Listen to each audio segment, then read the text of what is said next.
है गाइस, तो आज हम बहुत ही बेहतरीन डायरेक्टर की मूवी को एक्सप्लेन करने वाले हैं जिनका नाम है रूसो ब्रदर्स और इन्होंने ही अवेंजर्स एंड गेम बनाई थी। और इस मूवी का नाम है द इलेक्ट्रिक स्टेट, जिसकी शुरुआत में हम जंग से पहले मिशेल और उसके छोटे भाई क्रिस्टोफर को देखते हैं, जो कि कोई आम बच्चा नहीं है। ये बहुत ही ज्यादा इंटेलिजेंट है, इसका दिमाग दूसरों से अलग है, इसीलिए इसकी बहन मिशेल इसका बहुत ख्याल रखती है। और क्रिस्टोफर की टी शर्ट पर एक कॉस्मो कार्टून भी बना होता है, जिसे ये दोनों भाई बहन बहुत ज्यादा शौक से देखते हैं। और फिर कुछ समय बाद ही हम देखते हैं कि दुनिया में रहने वाले रोबोट बगावत कर देते हैं, क्योंकि इंसानों ने हर काम के लिए रोबोट रखे हुए थे। पर अब रोबोट इतने समझदार और जागरूक हो चुके थे कि उन्हें अपने शोषण और अधिकारों का एहसास हो चुका था। और इन रोबोट के लीडर का नाम है मिस्टर पीनट। और फिर देखते ही देखते इनका आंदोलन जंग में बदल जाता है। रोबोट और इंसानों के बीच जंग शुरू हो जाती है और ये जंग 2 सालों तक चलती है, जिसमें रोबोट जीत रहे थे। पर तभी एक इथेन नाम के साइंटिस्ट ने एक ऐसी टेक्नोलॉजी की खोज कर ली जिसे पहनकर इंसान रोबोट से ज्यादा ताकतवर हो गए। ये भी एक तरह के रोबोट ही थे, पर इनमें दिमाग सिर्फ इंसानों का था। और फिर जल्दी ही इनकी मदद से इंसान जीतने लगते हैं और रोबोट हार जाते हैं। जिसके बाद इंसानी सरकार इन रोबोट्स के लीडर मिस्टर पीनट से एक समझौते को साइन करवाकर इन सभी रोबोट्स को रेगिस्तान में एक्स स्पोर्ट नाम की जगह पर भेज देती है, जिसके चारों तरफ एक बहुत बड़ी दीवार होती है। मतलब ये एक तरह की जेल ही है।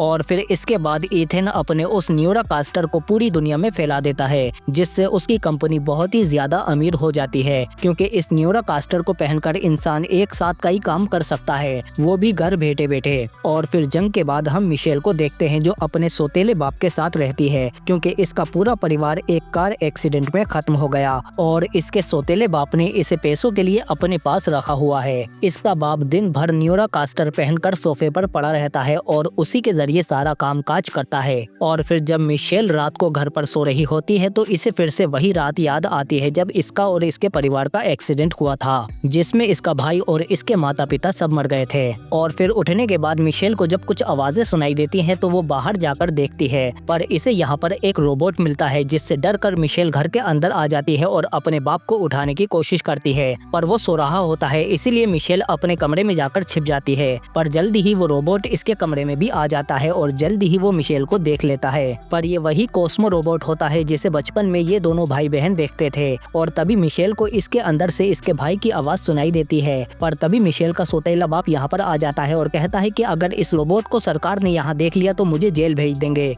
इसीलिए ये पुलिस को फोन करने लगता है, पर तभी मिशेल इसे पीछे से बेहोश कर देती है। और फिर जल्दी ही ये दोनों जैसे ही यहाँ से भागने के लिए गाड़ी निकालते हैं तो इसका बाप सूट पहनकर आ जाता है, पर मिशेल इसे फेंक कर यहाँ से भाग जाती है। और इसके बाद ये दोनों एक पुरानी रोबोट वाली जगह पर आ जाते हैं, जहाँ पर आज भी जंग के कुछ अवशेष बचे हुए हैं। और फिर मिशेल इससे पूछती है कि ये कैसे हुआ, तुम तो मर गए थे पर अब तुम एक रोबोट बनकर वापस आ गए हो। क्या तुम्हारा दिमाग इस रोबोट के अंदर है? जिस पर कॉस्मो बताता है कि मेरे अंदर तुम्हारे भाई की एक छोटी सी मेमोरी है, क्योंकि तुम्हारा भाई अभी भी जिंदा है, जिसे कुछ लोगों ने कैद कर रखा है, पर उसे कहाँ कैद कर रखा है ये बस एक डॉक्टर ही जानता है जो चश्मा पहनता है। और फिर तभी मिशेल को उस डॉक्टर की याद आती है जिसने एक्सीडेंट के बाद इसे बताया था कि तुम्हारा भाई मर चुका है और अब वो डॉक्टर एक्स जोन में मिलेगा, जहाँ पर जंग के बाद रोबोट्स को रखा गया है और वहाँ घुसना बहुत मुश्किल है। तभी मिशेल को इसकी गाड़ी में एक बॉक्स मिलता है, जिससे इसे पता चल जाता है कि इसे जिसने भी डिलीवर किया है वो अंदर घुसने का रास्ता जानता होगा। इसीलिए मिशेल उसके पीछे जाने लगती है और ये दोनों दिन रात एक करके लगातार चलते रहते हैं। और फिर लोगों से छिपते छुपाते हुए आखिरकार रात को ये उस जगह पर पहुंच ही जाते हैं जहाँ पर वो किट्स नाम का आदमी डिलीवरी करने के लिए आएगा।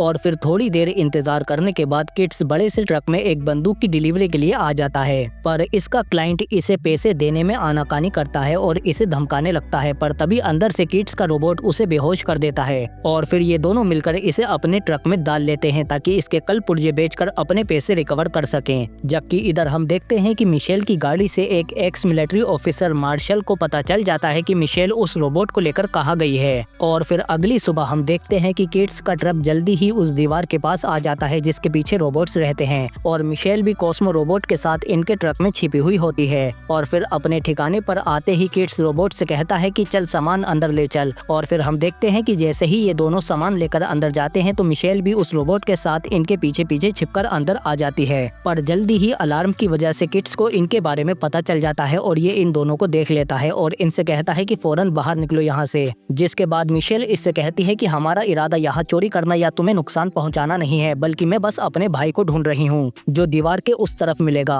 और उसका पता लगाने के लिए मुझे उस दीवार के पीछे जाना होगा। क्या तुम मुझे वहाँ ले जा सकते हो? जिस पर यह कहता है कि भूल जा लड़की, वहाँ जाना मतलब मौत को दावत देना है। पर तभी हम देखते हैं कि यहाँ पर वही मार्शल आ जाता है और वो इन दोनों पर हमला कर देता है, क्योंकि इसे हर हाल में कॉस्मो रोबोट चाहिए जिसमें मिशेल के भाई की यादें हैं। पर जब किड्स इससे लड़ने की कोशिश करता है तो मार्शल इसे बुरी तरह से हरा देता है। लेकिन तभी मिशेल बीच में आ जाती है और उससे कहती है कि तुम एक इंसान को नहीं मार सकते।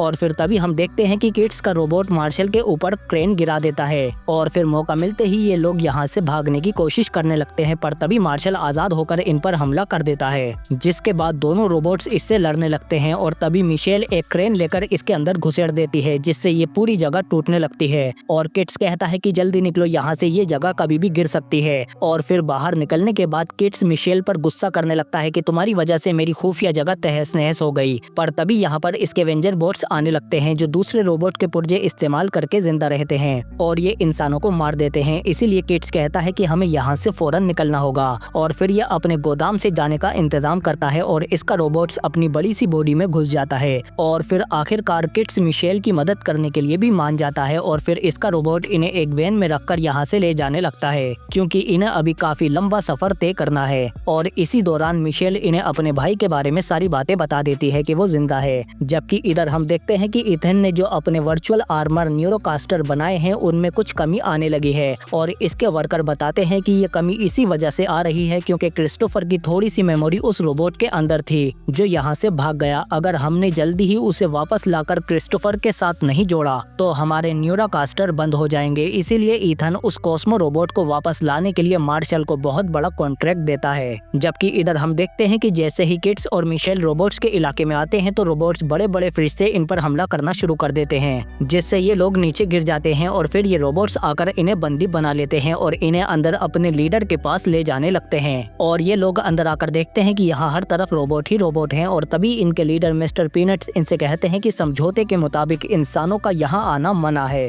पर फिर भी मिस्टर पीनट कहते हैं कि तुम लोग यहाँ रह सकते हो, मैं तुम्हें जल्दी ही यहाँ से दूर सुरक्षित वापस भेज दूंगा, क्योंकि बाहर इस वक्त बहुत से स्कैवेंजर बोट्स होंगे जो तुम्हें जिंदा नहीं छोड़ेंगे। और फिर इसके बाद जल्दी ही मिशेल इनसे उस डॉक्टर के बारे में पूछने लगती है और बताती है कि मैं अपने भाई को ढूंढ रही हूँ, जिसका पता वही डॉक्टर जानता है जो यहाँ पर था। पर मिस्टर पीनट कहते हैं कि यहाँ पर पहले एक डॉक्टर हुआ करता था पर अब वो यहाँ से जा चुका है, जिसका पता मैं नहीं जानता। जिस पर मिशेल बहुत ज्यादा उदास हो जाती है। और फिर जब ये रात को बाहर बैठकर रो रही होती है तो कॉस्मो वही पुराना कार्टून चला देता है जिसे ये दोनों भाई बहन देखते थे। और फिर तभी यहाँ सभी रोबोट्स भी इन्हें देखकर काफी इमोशनल हो जाते हैं और मिशेल का दिल हल्का करने की कोशिश करते हैं। जिसके बाद एक नर्स रोबोट मिशेल को उस डॉक्टर का पता बता देती है। और फिर हम देखते हैं कि जल्दी ही मिस्टर पीनट भी मान जाते हैं और वो इनसे कहते हैं कि तुम लोग अकेले उस डॉक्टर तक नहीं पहुंच सकते, इसीलिए मैं तुम्हारी मदद जरूर करूंगा। और फिर जैसे ही ये लोग सुबह वहां जाने के लिए निकलते हैं तो तभी दूर से मार्शल भी इन्हें देख लेता है। और फिर हम देखते हैं कि ये लोग पूरा दिन उस डॉक्टर की तलाश में चलते रहते हैं और रात होते ही वहां पर पहुंच जाते हैं। पर जैसे ही ये लोग अंदर जाने के लिए नीचे उतरते हैं तो तभी यहाँ पर स्कैवेंजर बोट्स आ जाते हैं जो इन पर हमला कर देते हैं। और ये लोग अब चारों तरफ से घिर चुके हैं। पर तभी अंदर से डॉक्टर बहुत तेज सायरन बजा देता है,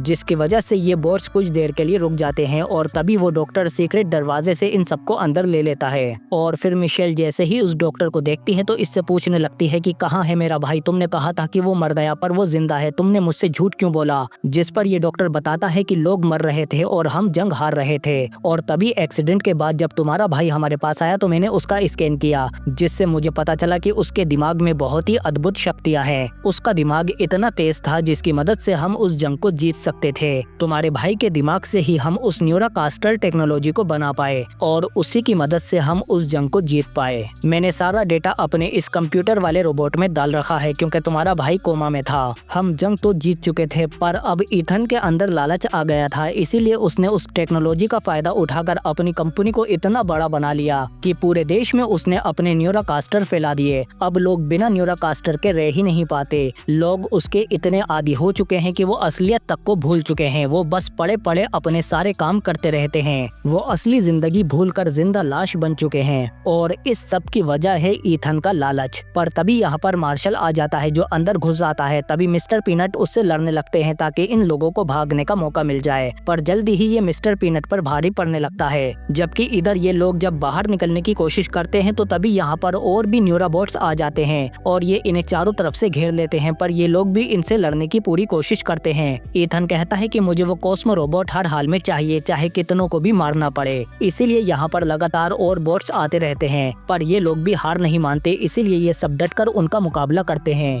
जबकि अंदर मार्शल मिस्टर पीनट को बहुत बुरी तरह से मार रहा होता है और उनका हेड भी सर से उखाड़ देता है और कहता है कि जाकर अपने लोगों को बता देना कि उनकी मौत तुम्हारी वजह से हुई है। और फिर जल्दी ही हम देखते हैं कि मार्शल बाहर आकर इन्हें घेर लेता है, लेकिन तभी डॉक्टर सामने आ जाता है और इससे कहता है कि तुम्हें इंसानों को मारने की इजाजत नहीं है। पर तभी पीछे से ईथन आकर डॉक्टर को मार देता है और कहता है कि जाकर कॉस्मो रोबोट को लेकर आओ। और फिर जल्दी ही ये लोग कॉस्मो रोबोट को पकड़ लेते हैं और उसे अपने साथ ले जाते हैं और मिशेल कुछ नहीं कर पाती, जिसके बाद सभी न्यूरोबॉट्स यहाँ से उड़ जाते हैं। और फिर हम देखते हैं कि जब मिस्टर पीनट वापस अपने ठिकाने पर आते हैं तो ये देखते हैं कि यहाँ पर भी हमला हुआ था और इंसानों ने आकर यहाँ पर काफी रोबोट्स को मार दिया है, क्योंकि मिस्टर पीनट ने समझौते का उल्लंघन किया था। जबकि इधर हम देखते हैं कि ईथन अब कॉस्मो रोबोट को ले जाकर क्रिस्टोफर की बिल्कुल बराबर में लिटा देता है और कहता है कि सारा डेटा फिर से क्रिस्टोफर की बॉडी में ट्रांसफर करो। पर तभी मार्शल ईथन से कहता है कि तुमने मुझसे झूठ बोला, तुमने कहा था कि ये एक रोबोट है पर इसके अंदर तो एक छोटा बच्चा है। जिस पर ईथन कहता है तो क्या ही फर्क पड़ता है, मत भूलो कि इस बच्चे की वजह से ही हम वो जंग जीते थे और मैंने ही इस दुनिया को बदला है। किसी एक प्रजाति को बढ़ावा देने के लिए दूसरी प्रजातियों को बलिदान तो देना ही पड़ता है, इसीलिए अब जाओ यहाँ से, तुम्हारा काम खत्म हो चुका। जबकि इधर हम मिशेल को देखते हैं जो बहुत ही ज्यादा उदास होती है, क्योंकि अब इसके भाई के मिलने की उम्मीद भी खत्म हो चुकी है। तभी इसके पास किड्स आता है और कहता है कि तुम इतनी आसानी से हिम्मत कैसे हार सकती हो, हम वहाँ जाएंगे जहाँ पर तुम्हारा भाई है और मैं भी तुम्हारे साथ चलूंगा। जिसके बाद मिशेल डॉक्टर के कंप्यूटर से पूछती है कि क्या तुम उस बिल्डिंग के बारे में जानते हो जहाँ पर मेरे भाई को रखा है। जिस पर ये रोबोट कहता है कि मैं वो सब कुछ जानता हूँ जो डॉक्टर जानते थे,